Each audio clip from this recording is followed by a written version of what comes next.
When you listen to some of the biggest artists in the world, their melodies are usually quite simple, but somehow they manage to keep them interesting for the entire song. And there are 7 techniques I'm going to share with you today that will allow you to do exactly the same with your music. But first, we have to determine what actually makes a catchy melody. Well, a catchy melody has to be memorable. And think about other things that you remember in your life. They tend to be simple, they tend to repeat, and those two things combined will make it memorable. I always think a great melody could be sung or played on just a piano or a guitar without having to rely on fancy sound design and effects. But those things will definitely enhance it, which is how our accelerator students like Molly create tracks with such beautiful melodies that captivate audiences all around the world. So the last thing I want to do before we get into those 7 techniques is actually look at the 3 biggest mistakes people make, because if you try and implement the 7 techniques but you're still making the same mistakes, your melodies are going to fall flat. So for the first mistake, let's listen to this melody and see if you can guess what it is.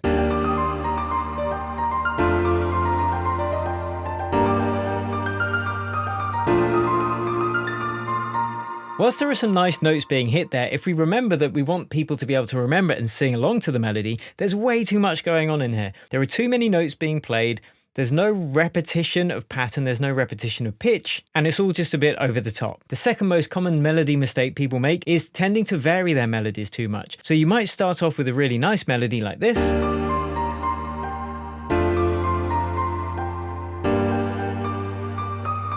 but then they feel the need to vary it.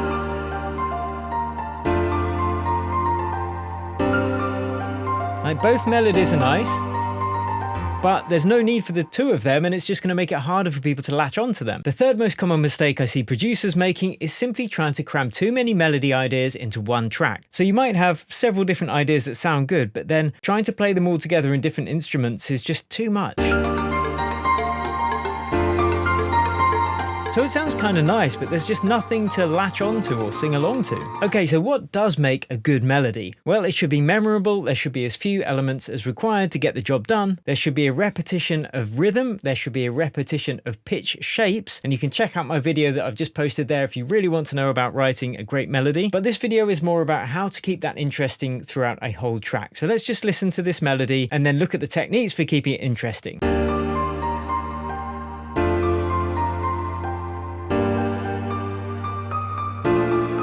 Hear the repetition of pattern.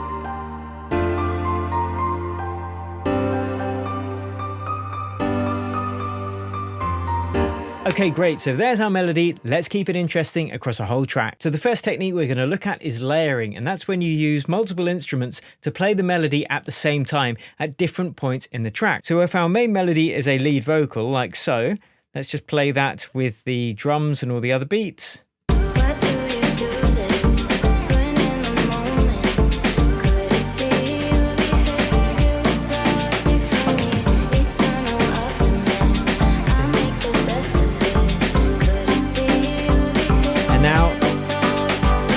On the last chorus of this track, perhaps that's when we want to layer it up with some synths. So let's have a listen to how that might sound.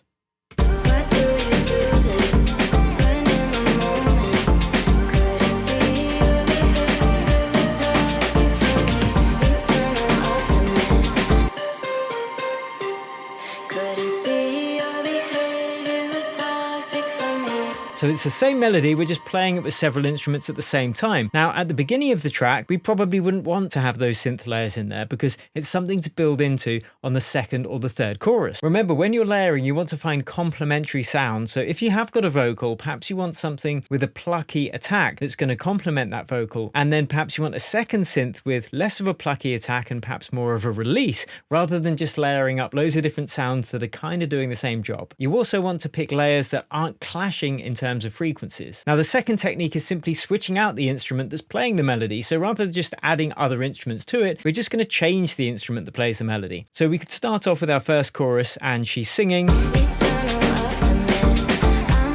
then we'll switch to the synths for the verse section.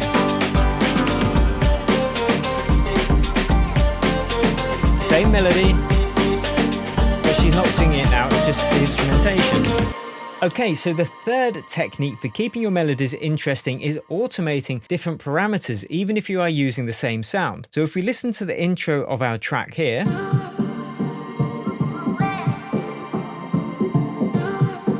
we can hear somewhere in there is our hook, our melodic motif, and what's playing it is this synth here. But what I've done is I've automated on the reverb, so it's really washed out in the mix, and we could even have a low pass filter on there as well. So we could do something like this.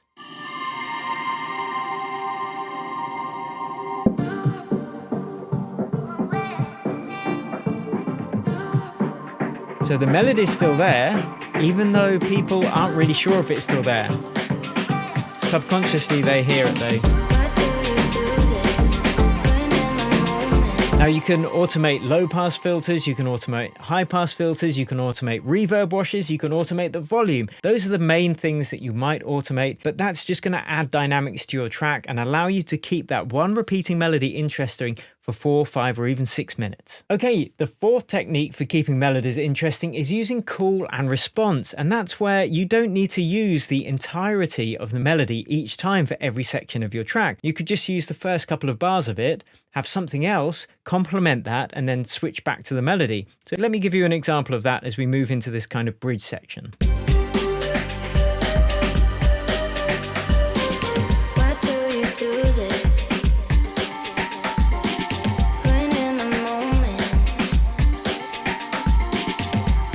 So that's the main melody, and then we're doing a response.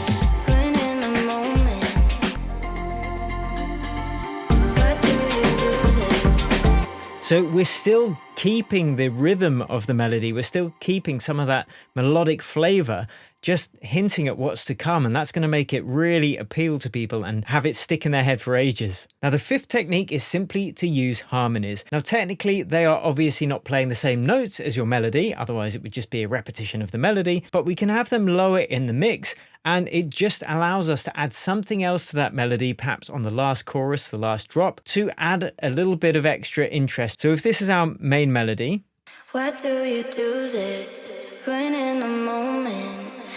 If we add this panpipe harmony, it's going to be hitting different notes but playing the exact same rhythm. Why do you do this when in the moment? Couldn't see your behavior was toxic for me. So that's a great way for just adding more harmonic depth to that melody in the last drop or chorus of your track. Okay, before we continue, let me know if you're enjoying this funny, useful so far, guys. Give me a hell yeah or an amen, brother, in the comments if you're finding this useful. And let's get on to number 6, which is using or just repeating and reinforcing the actual rhythm of the melody, even if it's not playing the melody. So I've just switched these initial plucks to be following the exact same pattern as the melody. So let's have a listen to that. So even before the melody's playing, we already know the rhythm of it, so it's going to sound familiar when it comes in.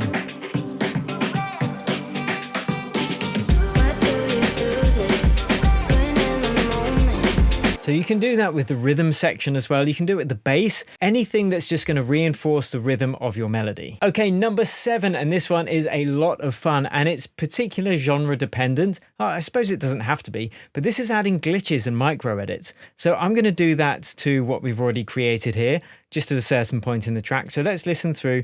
And all I've done is add a shaper box, which allows me to add lots of glitches and little micro edits really quickly and easily, so I don't actually have to program them all in. So let's lead into the section. I'm just going to start turning on these shaper boxes at different points and hear what it does. Okay, we'll lead into the glitch section.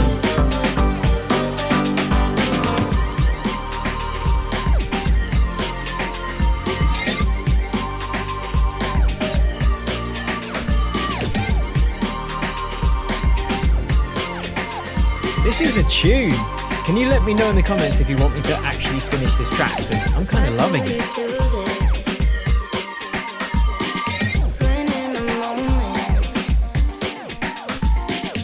Feels.